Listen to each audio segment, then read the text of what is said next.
Hey guys, welcome back to the channel. I know it's been a while since I've seen you guys and kind of kept you updated on the car. I know a lot's happened. I've been trying to be involved with everything going on this summer, the car, everybody else, racing, and yada yada.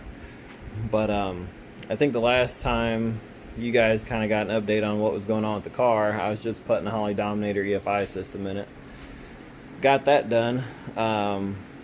Tuning was a learning curve, obviously, but thanks to the Holley EFI discussion page, they have helped me out tremendously in figuring all that out and learning. And I thank all the people that helped me tune my car prior to that. But the the Holley system was definitely hands down expensive, but most definitely the way to go. I'm super happy with it. So let's jump into it. Let me show you what I've changed here.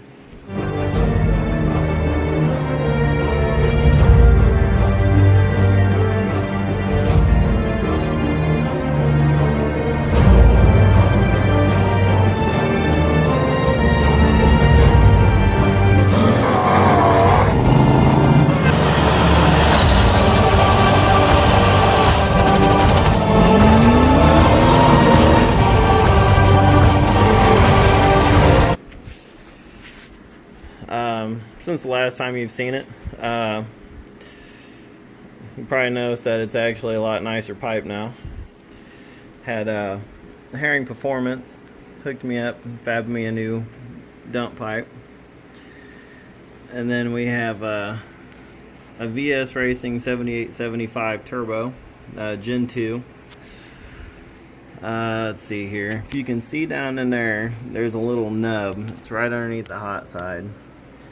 Well, this is it's the On3's AC Delete Turbo Kit. We ended up cutting the 44 off there, wastegate, and then we ended up adding one down here on the elbow, and then one down over there on the other end. Essentially, the car was over boosting for some reason when they had welded on the bung for it. Even though it was a 44 millimeter wastegate, the inner diameter of that was chopped down almost as like 30 something millimeters, because where they put the weld on the inside, it bottlenecked it. So between that and my boost controller, my old mechanical boost controller failing, we made a few changes and got that fixed. The original wastegate actually ended up bending. I don't know what you would call it. It was more or less like the shaft to the dome hat or something. Hell if I know. But yesterday I added on a power steering reservoir. I haven't had power steering on this car in 4 years. Ever since I went from the LT1 to the LS series engines, I haven't had power steering. I had relocated my alternator. It originally was in place of that power steering pump. I moved it over using this is the On3's alternator relocation bracket here. Also went from truck spacing back down to F-body spacing, which bought me an additional, that's about 1.5 to 2 inches of space down there between the balancer and the turbo. Before there was, maybe a 1/4 inch to 1/2 inch. There wasn't enough room to safely put a turbo blanket down there. Also went with Bosch 210 injectors. And in the back of the car, I don't know, I went ahead and added another 450 Walbro to the stock steel 93 to 97 fuel tank. Let's see if I could show you this. Oh, and I put interior back in the car, which is a plus. All kinds of stuff has happened, and I was hoping to keep you guys updated throughout the way, but I don't know, I guess you just gotta do how you gotta do. Plus it's just an F body. I'm sure a lot of you guys don't care, but this is my system back here for the fuel pump. I just dropped two 450s in there, and then they're on their own little relay panel or the fuse panel and that. And like I said, it's full interior now. It's been gutted for probably, I'd say about 3 years or so. Went ahead and put all that in there, and diamond plate for my Holley system and toggle switches and that. It's coming a long way. A few things I still want to do. Oh yeah, there you go. Also too, I had an exhaust shop down the road fab me up some pipe to dump or at least the wastegate's out the side.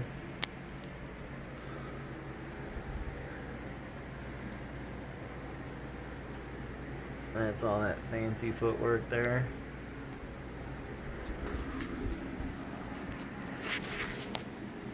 As you guys probably seen a while back, I was already running the Trailblazer SS intake. My own makeshift throttle cable bracket with a few zip ties. I mean, what's do it yourself without a couple zip ties, right? Some people just drill the hole out to make room for it, but I just left the stock 2-bar in its place, and then I end up running a 3-bar in line with my vacuum block, so I have upgraded to that.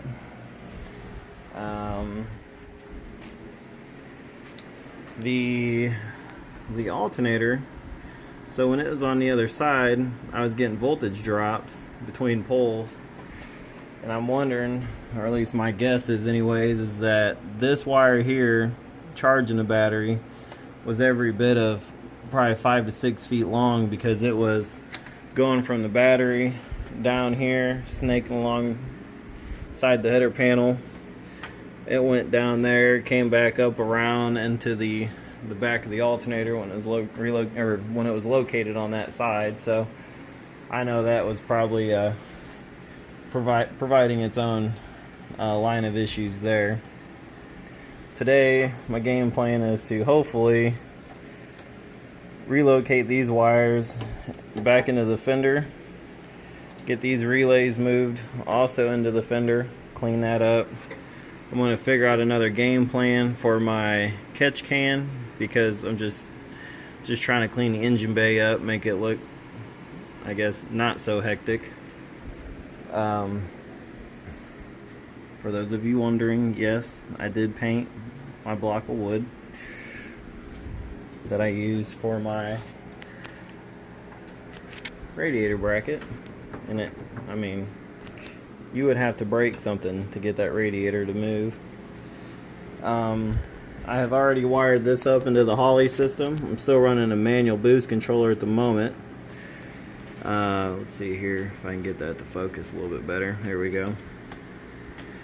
But I am going to be running CO2 to control my wastegates at some point. So I went ahead and wired those up and got those ready. But for now, I'm still just going to be running a manual boost controller. I need to figure out a way to extend the wires for my fuel pressure sensor. Because right now I just kind of very generically just tucked it underneath my brake line so it don't move. I mean, it ain't going nowhere, but it just looks generic. But as it sits, right now, I mean, that's where we're at. She's making some steam, a lot of power. I've broken a 10 bolt finally. I think a lot of that had to do with me, because I did the gears a while back, and I didn't have the mesh right. And me and a buddy of mine were racing, and I had got on a two-step. I was probably about 4,000 RPM on a two-step, and as soon as I let it rip, boom, there it went. So I got another 10 bolt in the car, changed the gearing up a little bit. But essentially, these gears are stock, untouched. I just added a spool to it because it was an open diff setup before, and that was quite sketchy when you're running 600 plus to the wheels. So I've made some changes, but yeah, that's where we're at. I'll cut to some clips of the car putting in work this last summer. I ended up going to Cordova International Raceway up there, and the car did manage to run a 10.8 at 100 and I think it was 125 or 127, somewhere in that neighborhood. I was trying to leave off the line pretty easy. I didn't want to blow something up, so I was just kind of, every pass I would just turn the two-step a little bit higher. But that same day on my last pass I ran 11 flat, spinning a bearing. So this summer I've gone through 2 motors, 110 bolt, 2 or 3 motors, 110 bolt, and a converter. So it's been a rough year, but I mean, it happens. This is where we're at. Next game plan, though, is I don't know if I'm going to do it or not. This golf cart here, if I can get the money for it, I want to take this golf cart and maybe do an LS swap in it. Put this bad boy right here in that little golf cart. Figured it'd make for a good time. I don't know how to necessarily approach it yet, but if I get a car intake and put a Corvette oil paint on it or something to where I can get the motor extremely low and very close to the ground as possible, figured it might make for a good time. Then again, I don't know. I might sell the golf cart. We'll just see how it pans out. See if I have the help support for it. If not, then it's gonna go. That's where we're at, guys. Yeah, stay tuned. Have any questions, just comment below. If there's anything you want to see, let me know. I mean, I'd like to let the channel grow and stuff like that, but you need to inspire me.